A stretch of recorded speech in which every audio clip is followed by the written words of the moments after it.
Бихте ли се представили накратко, като ни разкажете кой сте и с какво се занимавате?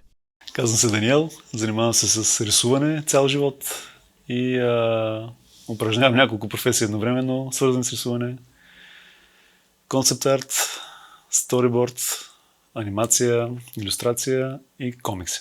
Това е така общия профил на дейността ми. Сатанасов е прозвище, което така измислих преди много години. Идва от бащиното ми име Атанасов. Добавих едно отпред за благозвучие и за така провокация. Ефектът беше мигновен, още ме преследва така като... Да, продължавам да получавам комплименти и заплахи едновременно. Кой ключов проект или лична професионална реализация смятате, че илюстрират най-добре вашата работа?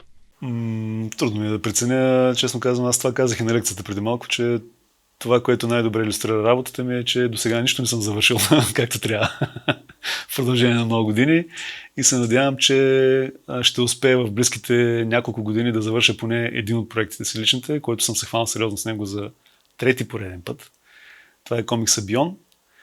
Вече имам 3 от 5 тома издадени и правя четвъртия. Надявам се с петия наистина да приключа и да мога да си пиша биографията, че поне едно нещо съм завършил. Кое ви подтикна или вдъхнови да започнете да се занимавате с вашата работа? Мисля, че по някакъв начин е генно, защото рисувам от преди да се помня даже. Има една история, която майка ми разказва, как съм си рисувал по краката, докато седя на гърнето. Значи съм бил толкова малък, че да не мога да ходя, нали? Но съм побарал там някакви неща за рисуване и всичко по крака, тапети, стени, каквото мога. Иначе много ми харесва да разказвам, да си измислям истории. И съчетано с желанието ми да рисувам, реално това, което правя, са комикси. Най-голямата ми любов. Имате ли личен творчески проект, който смятате за повратна точка в кариерата ви и защо? Можете ли да споделите някои от препятствията, през които е преминал вашият личен опит? Понеже упражнявам много дейности едновременно, всеки проект, с който се сблъскам, за мен е някаква повратна точка. Във всяка една сфера от всичките, с които се занимавам, защото научавам много неща, да кажем, че до някаква степен се разочаровам от много неща. В момента просто всичко, което някога съм искал да правя, в общи линии съм го правил, нали, на заплата, така да го кажем. И до голяма степен, когато влезеш в кухнята на дадена индустрия, можеш да видиш, че нещата не са точно както си ги представяш. И да усетиш вече така солта на живота, деца вика. Но благодарен съм за така наученото, защото в крайна сметка успявам да комбинирам наученото от една сфера и да го приложа в друга. Така че всеки един проект, по който някога съм работил, бил той личен или някакъв друг, ми е донесъл така с нещо. Считам го за повратен.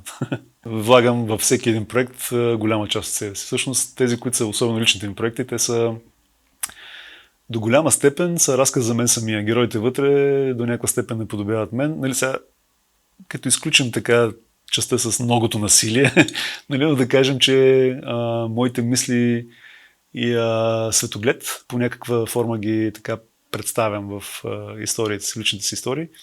Иначе по отношение на проекти, по които работя, било то на заплата или на поръчка или нещо такова, там отново давам от себе си, не толкова много, колкото в личните си проекти. Но така чувствам се лично привързан към всяко нещо, което произведа. Точно на лекцията преди малко това, което казах, е, че в комикса Бион главният герой е базиран на мен дори визуално. Само, че в годините, когато създавах историята, това беше преди 30 няколко години, изглеждах доста по-различно, бях доста по-строен, с повече коса, с по-малко брада и така. Героя визуално и така като характер е базиран на мен изцяло. Ако трябва да назовете едно конкретно умение, което е било абсолютно решаващо за вашият успех, кое би било то? Невежеството. Защото ако знаех с какво се захващам от начало, нямаше да се захвана при никакви обстоятелства. Това, което ми се наложи да направя, нали, в годините, спукам от работа, нещо, което не съм си представил, че ми се наложи да правя, мислех, че бъде лесничко, така приятничко, нищо подобно не се случи. Просто учих се в движение и видях, че всъщност това, което се представям, изобщо не е така, но вече като си влязал в капана, няма излизане и път е само един. Уменията ми се ограничават основно в рисуване. И единството, което друго мога да правя е да чупя неща с лекота, но това не знам, някой ще ми плаща ли за него. Каква е вашата лична визия за бъдещото развитие на сферата, в която работите? Те са няколко сферите, нали, в които работя, въпреки, общо да ги кажем ентертеймент, ако така ги обобщим. Това, което виждаме, че сега за мен малко нещата отиват в посока, лично за мен, или за мой вкус, отиват в посока, която не ми харесва много, защото стават някакси много пищни и кухи. Тоест това, което аз ги оприличавам на празна опаковка, на красива празна опаковка. И до голяма степен това доста ме възпира така. Нали. Предпочитам да видя нещо със съдържание, дори да не е много добре изпълнено, но да носи съдържание, отколкото нещата, които в момента ни се предлагат, нали, масово, на масовия вкус. Говорим за филми, книги, комикси, игри, каквото и да е. Технически брилянтно изпълнени, нали, визуално страхотни и в един момент няма нищо в тях. Нищо, което да резонира така, на душата, да нахрани душата. Пир за сетивата, но за душата някакси няма. Това е, което виждам. Нали? Надявам се, че нещата ще се обърнат в един момент. Това, което смятаме, че изкуството до някаква степен е ключ към душата, а пък вратата към душата е зрението. Или слуха, или което е сетивата. Но изкуството е начин всеки да изрази себе си. И това, което смятаме, че всеки един човек е творец вътре в себе си. Без значение от раса, пол, възраст, географско положение. Всеки от нас. Това, което в Библията наричат божествено, за мен е творчеството. Ако Господ е творец, най-големият творец, всеки един от нас като негово копие, да кажем, притежава точно тая Божия частица, не всеки трябва да твори. И в тази връзка за мен изкуството трябва да бъде безплатно. Аз не мога да му сложа цена. Но проблема е, че в момента, нали, в начин, по който живеем, на всяко нещо се слага цена и това до голяма степен усъкътява твореца във всеки един от нас. Защото всеки според мен трябва да твори и то свободно. Друг е въпросът дали ще има публика за това, но в момента публиката, която гоним, е точно за да получаваме средства. Нали, това за мен е до някаква степен проблем, но така като само това мога да правя, за да се прехранвам, така че приемам да ми се плаща за него. Може ли да споделите какво следва за вас като проект или лично предизвикателство, което ще повлияе на развитието на вашата професионална област? Значи най-голямото ми предизвикателство е да се завърша поне едно от нещата, които съм захванал и оттам нататък постепенно да завърша и другите, защото съм захванал няколко неща, нали, в сферата на комиксите като лични проекти.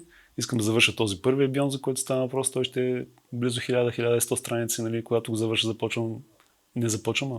ще довърша втория комикс, който пак захванах, който пак ще е някъде толкова сигурно. Имам трети, след него четвърти, пети и така, докато не знам. Не знам дали ще успея да ги свърша в този живот, но като гледам скоростта, с която се движа, трябва да живея до към 250 години. Какво е мнението ви за Vision като платформа, която прави връзката между млади и утвърдени автори в ерата на дигиталният свят и стремежа към професионална реализация? Много ми харесва идеята. Аз съм бил гост няколко пъти преди това, мисля, че 3-4 пъти. Не бях чувал, нали, като казвам, не бях чувал, това беше преди 10 години, там, ако не е повече, 15. Дали не са, когато ме поканиха за първи път, понеже Търново е един от любимите ми градове, аз много харесвам. И беше много приятно. И сега, нали, след прекъсването, виждам, че пак се появи. Супер е това. И това, което говорихме, нали, извън камерата, е точно.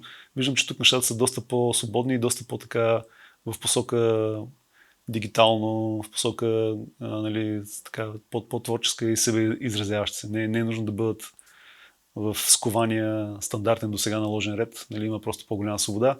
И това дава възможност на хората да се развият. Иначе като има така неправилни, да кажем, насоки от особено преподавателите, доста хора, които са родени творци, в един момент им се подрязват кръцата и всъщност според мен изтърваме доста нещата. Този форум прави точно обратно. Той просто така кани хора от различни сфери, които могат да се споделят опита. Дори и негативният такъв, с който, нали, да се помогне на подрастващото поколение. А какво остана за вас от форума Vision? 2 тениски. Не само. Приятни моменти, нали. Прекарвам се добре. Видях се тук с хора, които не бях виждал сигурно 15-20 години. Така че за мен е така това. Другото, което е контакта с новото поколение, нали, също е нещо, което е интересно. Защото това са хората, които в крайна сметка ние им даваме някакъв пример и след това ще видим те какво ще направят на базата на нашите умения. Полезни неща взех за себе си.